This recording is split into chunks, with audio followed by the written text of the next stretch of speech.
Okay, you ever wonder why the Tower of Babylon is called Babel, and while babbling is incoherent speech, to repeat something over and over again, speak foolishly, to Babylon, blah, blah, blah, blah, blah. Matthew tells you, don't babble whenever you worship.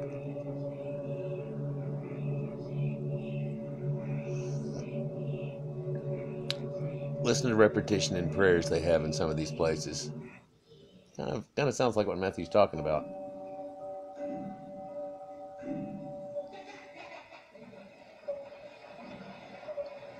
It's in a Hindu temple. Listen to this.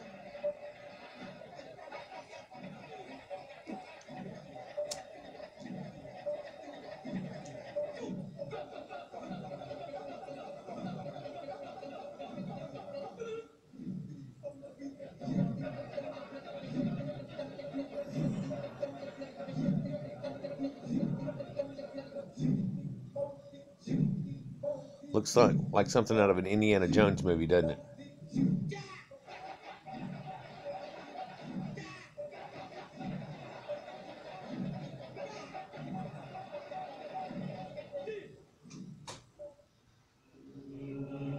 That's just weird. That's the way they praise, huh? Look at this babbling. Yum yum yum yum yum yum yum.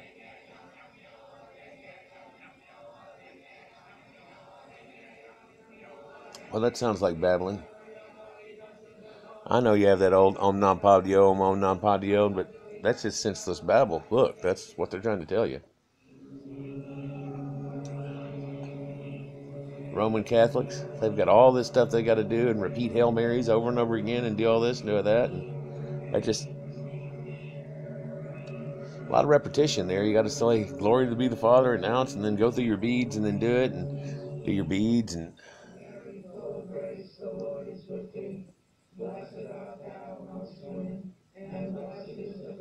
they say this thing over and over and over again. Wiccan churches do the same thing. They say these names over and over again, initiating these guys.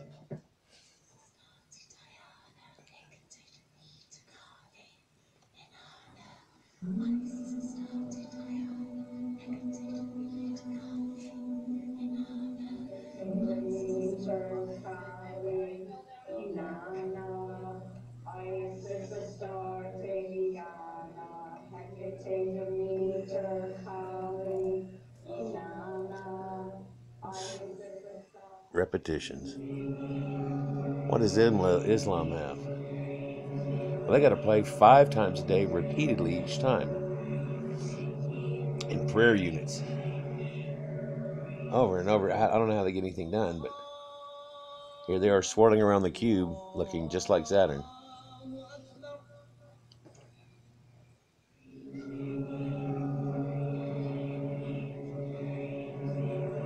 And watch these prayer beads as they go through, and they have to count how many times they do it, so they go through the prayer bead. Watch it in their hand. There's one. There's 2. See, she started at the black, and she goes all the way to the one with the tassel onto it, and knows that that's enough.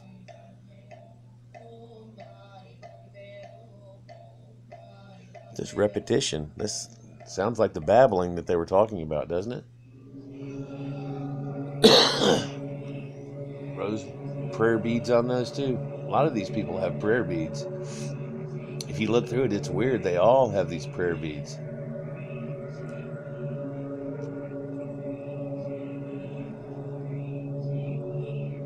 Hindus, they have prayer beads.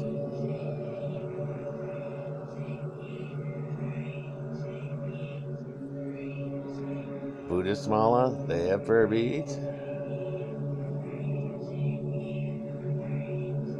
They all have these prayer beads they go through. Or this tantric thing that they repeat over and over and over again. When you pray, don't babble on as people of other religions do. They think their prayers are answered only by repetition again and again, and that's not true. So what purposes does it prove to babble like that?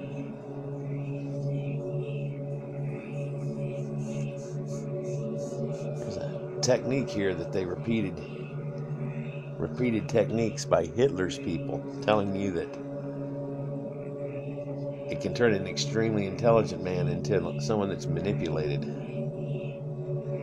He's the guy that played a crucial role in getting Hitler.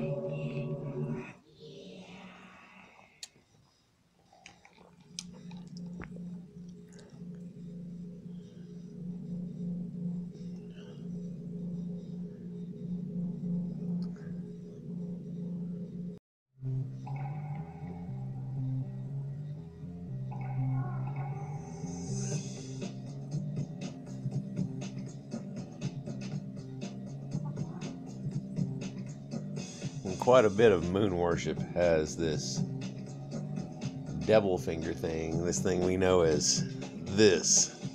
Watch. Manu Cornuto.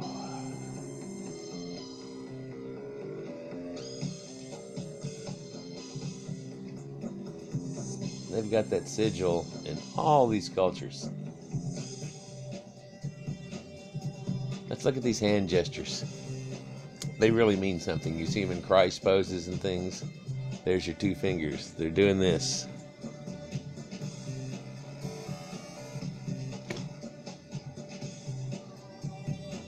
There it is in witchcraft and Wicca.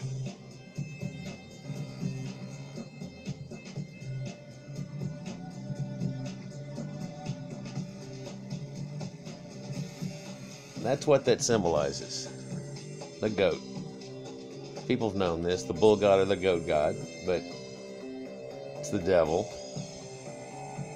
Lady of Ephesius. Here's something from in Turkey. You've seen this, the multi-breasted goddess. She's got boobies all over her. Well, what are these below that? There's your goat. Just like Baphomet.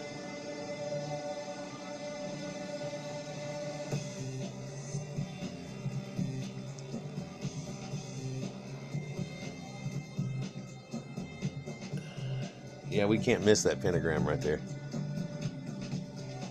You know the word star that we come up. When we tell kids, draw a star and draw a star. That's not a star. That's a symbol. We say it's a symbol for a star, but that's all from Astarte and Ishtar.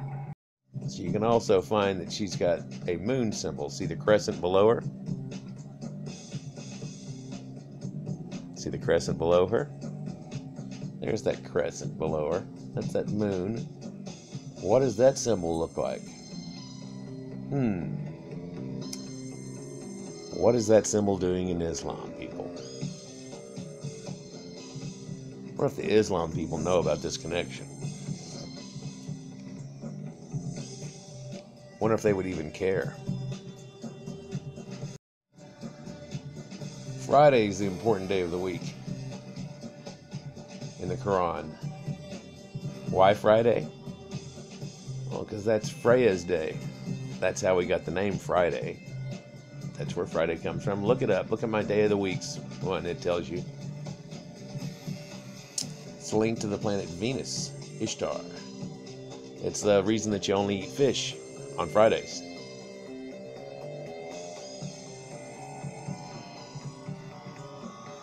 That symbol. Muslims consider Fridays the most important devotion day. They've got 5 pillars, 5 elements of witchcraft, 5 points on the pentagram. Strange coincidence.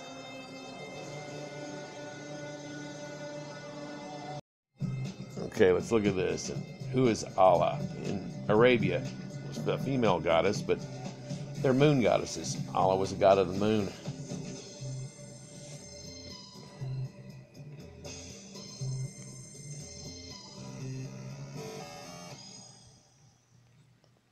Most of these moon god and goddesses are androgynous, though. See, both male and female.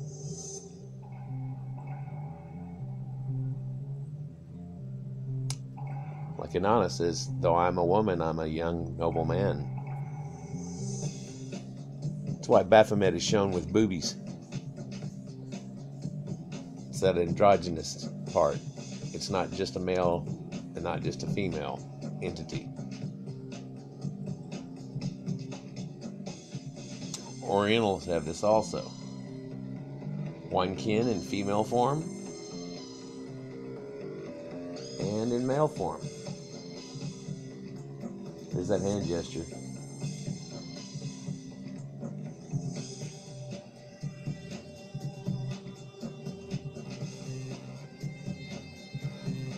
The Hindu god Shiva.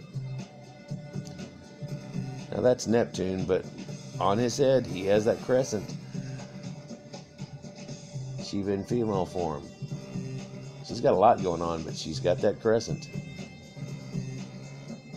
Shiva is looked at as being a bisexual entity, both forms. And there's the moon again. And there's the hand gesture.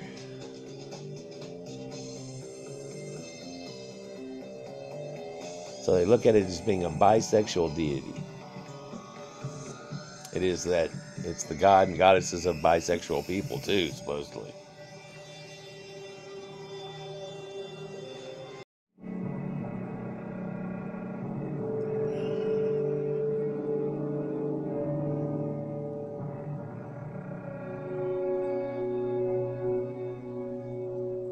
So you look at some of these weird statues they've got in Rome of the goddess Cybele, and she holds up her dress and she's got a ding-ding. And that's supposed to symbolize this androgyny. The great goddess Artemis, who is worshipped throughout the province of Asia and the world. It says that in the Bible. Although in most Bibles it doesn't say Artemis, it'll say Diana. That shows you they're the same thing. Every religion in the world keeps pointing to this. Look at these moons. It's got the symbols on it. All of these symbols. It's just wrapped over and over again.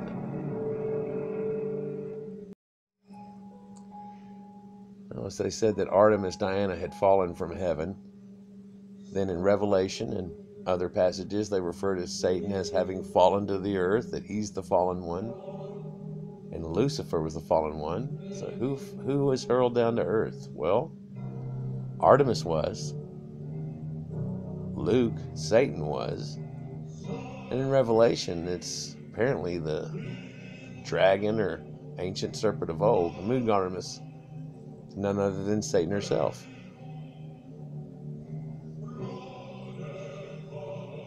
So that would be a Lucifer thing.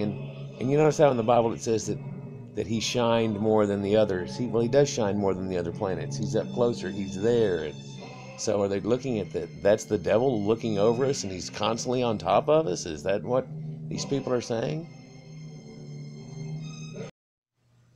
In Revelation 17:5 tells you, upon her forehead was a name written, Mystery, Babylon the great mother of harlots and abominations of the earth. Well, hold on. Where's the name at then? You said, here's a name, and then you said it. Well, maybe it is there. Mystery. Well, stir, out of the word mystery, the stir, that's Saturn's name. My stir. Whenever you say the word mister, are you using this type of connotation? My stir. Mystery. So studying mysteries or studying stuff that's about Saturn. It's enlightening. Here's a video from Japan. It actually has Christ over an upside down cross. I don't know what their choice is in doing this, but they've got it. There's a cross up there. This is an actual Christian church in Japan. I mean, look at this picture here.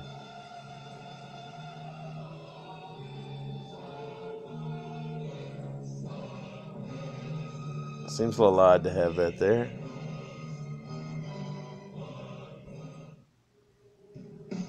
But that's the sigil of Lucifera, or Lucifer.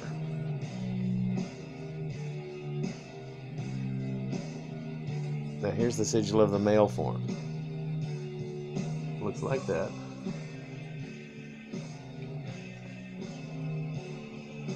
Look at this hand gesture where the two middle fingers are together. The big W.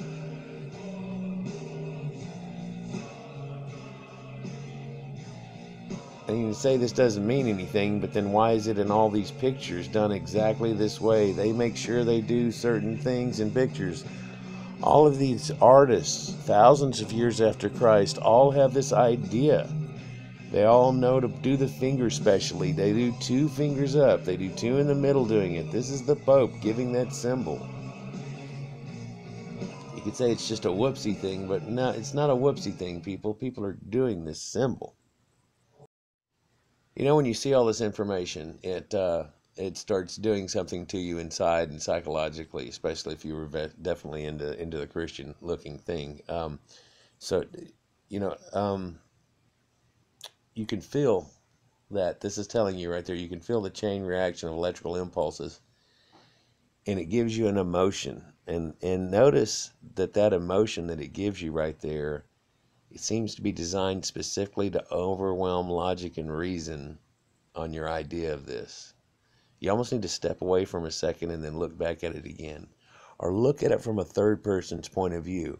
Like it's not your religion, it's theirs. You know, when we look at Buddhism, we're like, what are they doing with the fat people? Or why are they worshiping this? Or why are they, well, let's look at ourselves. Why are we worshiping this? Now this is from the movie Contact. This is where Jodie Foster, they end up getting a signal from out of space of a higher being, and this is her looking for it. And Saturn sends out these weird signals, these sounds and these emanations, and this is her finding it out.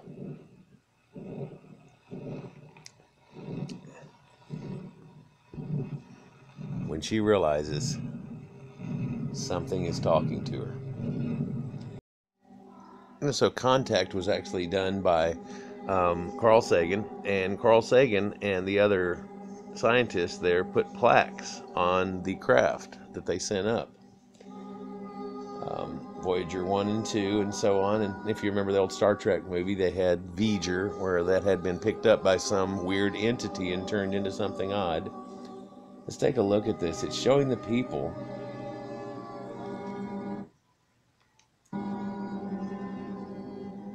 Let's go back and look at that real quick, though. There's also another phonograph picture. Let's look at that real quick, and then I'm going to go back and look at that first one. There's the phonograph record that's sent on Voyager 2. And it's actually got people's voices on there, people saying hello in 200 different languages, and even President Carter actually had an official statement that he put on the craft there, and his statement said, "We cast this message into the cosmos. Of the 200 billion stars in the Milky Way galaxy, some, perhaps many, have inhabited planets and space-faring civilizations." At least that's the hope that we had when we sent it. I don't know if you can see it, but there at the bottom it has the planets lined up around over it. I've got it in pause, so it's a little difficult, but you can see that the sun is the big dot on the left, and then the third planet here is Earth, and you can also see how they have this swoop coming in and coming up. And what is that showing us? There's a star right there. There's that Jewish star, and it shows Earth somehow swinging out around Mars and Jupiter, going in between Jupiter and Saturn, and swinging out like that. I don't know, it's just odd. And the iconography they had in here, and the symbolism that's behind the people. I mean, what is all that?